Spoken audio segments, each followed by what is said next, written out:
Ana mahallaga gazabli boshqa tarafni oladigan bo'lsa, yana choklardan qo'yib yuborish holati, yorilish holati juda ko'p uchraydi. Ya'ni bir-biriga kafil bilan mos kelmaganligi uchunmi, boshqa holatidanmi? Bunda xuddi shunday. Hech qanday yuk tushish holati yo'q desak ham bo'laveradi, chunki kolonna regellarimiz juda baquvvat holatda qilingan. Asosiy yukda o'sha kolonna bilan regel ushlayapti. O'shanda ham lekin mana oralar ochilgan holatda choklar qo'yib yuborilyapti. Yorilib ketyapti. Xuddi shunday holat.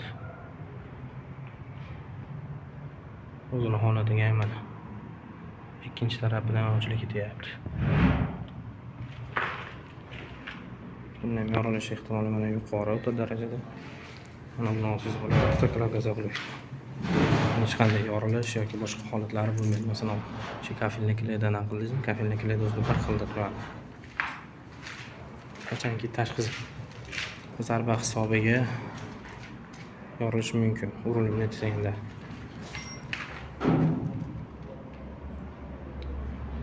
Hattoki mana qanday qo'ygan bo'lsa, chokalar xuddi shunday holatda turibdi.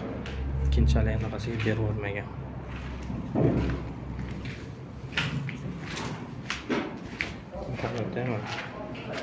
Uch choklar. Tepa qismini chok hisobiga pastga yo'rib ham ketyapti. Avtoklab mablag'lar aytiladigan bo'lsa, avtoklab gazobli tavsiya qilamiz. Bo'lmasa o'sha mahalliy gazobli olgan taqdirda yaxshirog'ini olgan bo'lsalar yaxshi.